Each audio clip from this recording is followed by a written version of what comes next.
Hello and welcome to 48 Forge. In this video I'll be making a crow's foot bending fork. That piece of metal I just moved off the anvil there is a clip used on railroads.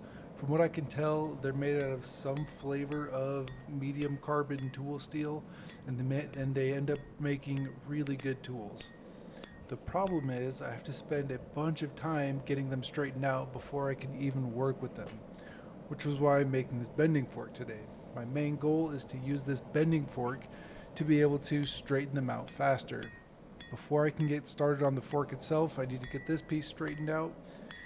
What you see me working on there is I'm forging a little nub onto the end of the bar. I don't actually have a pair of tongs that holds this clip very well, and so I've got to forge a little square nub onto one end of the bar that I can hold on to with the pair of tongs that I do actually own. So that you can see the shoulder that's being formed, and you can see that little nub that I'm talking about. That's what I'm going to use to hang on to with the pair of tongs that I do actually have. And I'm just getting it cleaned up now.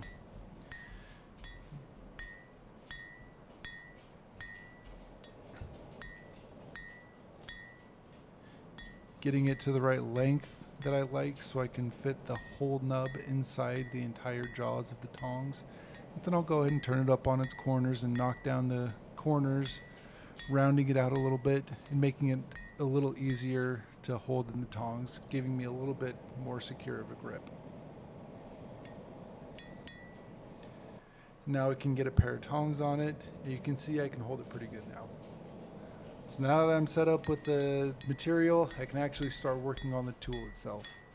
So right now what I'm doing is I'm working on the business end of the forks, getting the far end of the bar flattened out and straightened out, just getting it ready to chisel down.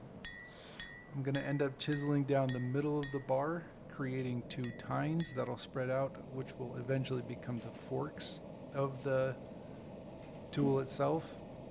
So here I'm just prepping the cutting surface.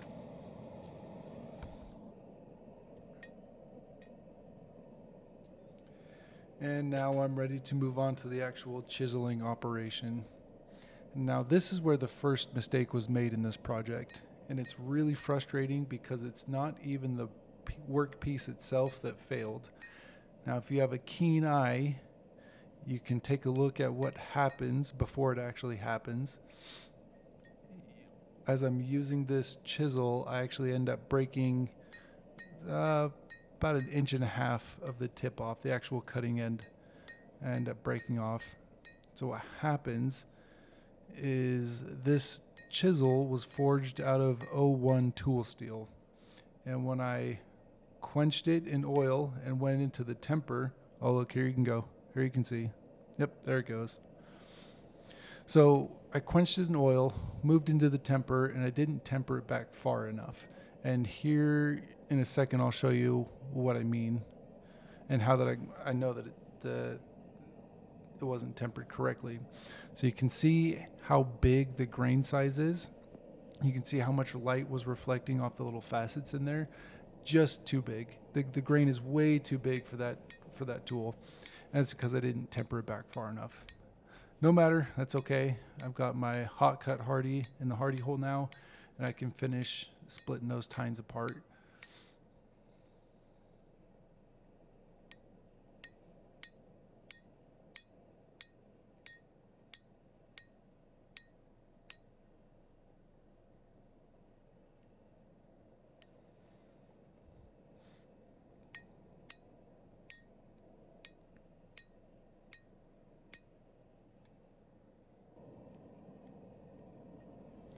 And there you can see the tines starting to open up. I've got them spread out entirely now, and I'm just working on cleaning up the insides. So this is a crow's foot style bending fork. This is different from your traditional bending fork. A traditional bending fork, you hold the tool perpendicular to the workpiece, and you're able to use it to leverage against the forks, the tines of the fork. In the crow's foot, it's used in line with the workpiece. The tool itself is used in line with the workpiece. So there's some advantages and some disadvantages. The crow's foot is much easier, much more simple to forge, but you don't get nearly as much leverage.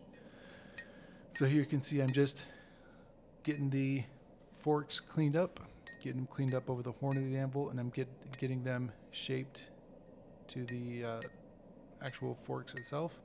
You can see one of the tines is longer than the other, and that's so I can hold on to it on that end when I get ready to draw out the handle.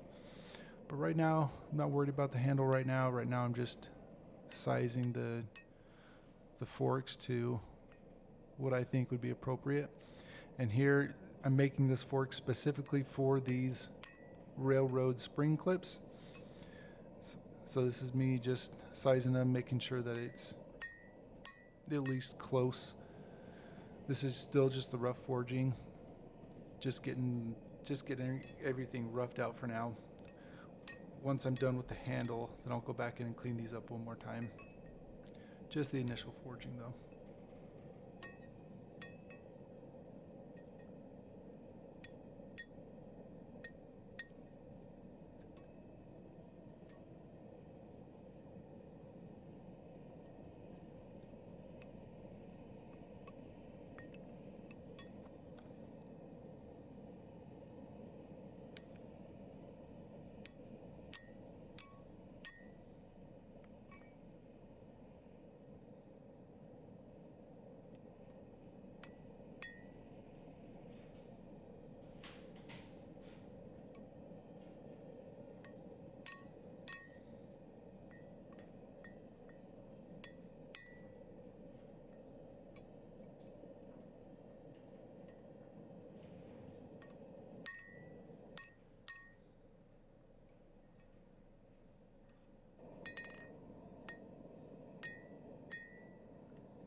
All right, now that I'm happy with the business end, I can move on to the handle.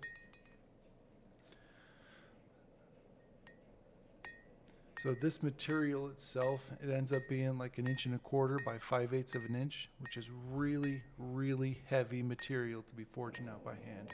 I am getting a workout swinging this 3-pound hammer, working this handle down.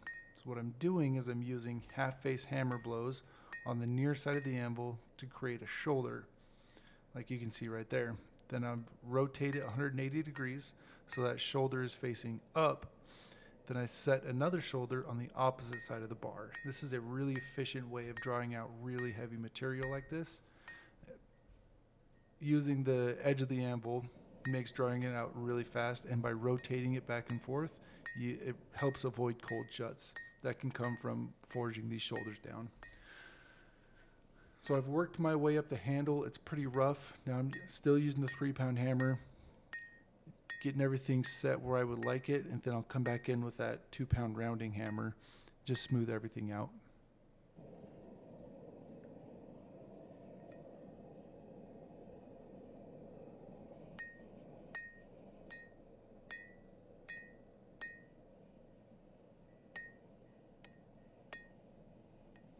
That's one of the downsides of working over the edge of the anvil like that. You can see these really deep gouges that get forged into it. Now I move it over the horn of the anvil and I'm able to work all of those out pretty quickly. It's one of those things where you just got to trust the process.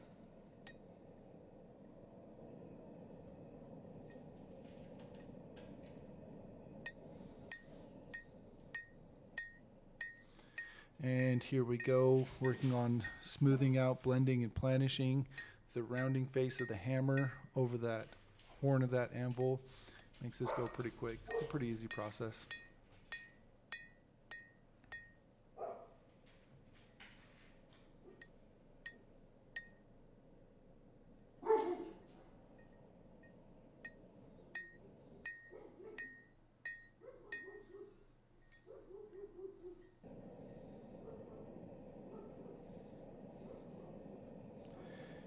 And here we go, last little bit of cleanup.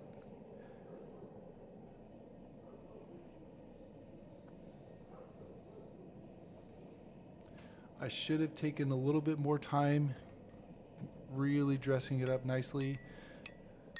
I got it to the point where I can clean it up at the grinder pretty easy, but I was just so excited to get this tool finished in use that I left it a little rougher than I normally do. I just wanted to get it in service, see how it actually worked. So here we go, last few little adjustments, and you can see that's pretty much the finished bending fork there. And that is really the biggest difference between the crow's foot and a traditional bending fork, is that the way the tool is oriented to the workpiece itself.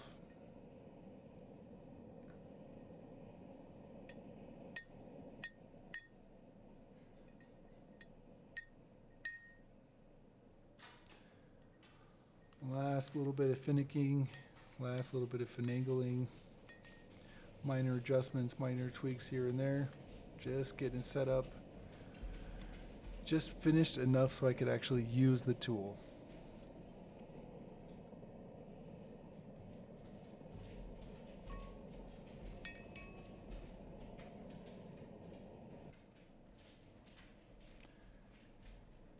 I've got the bending fork in the vise, got a fresh hot clip, and you can see that it is a total failure.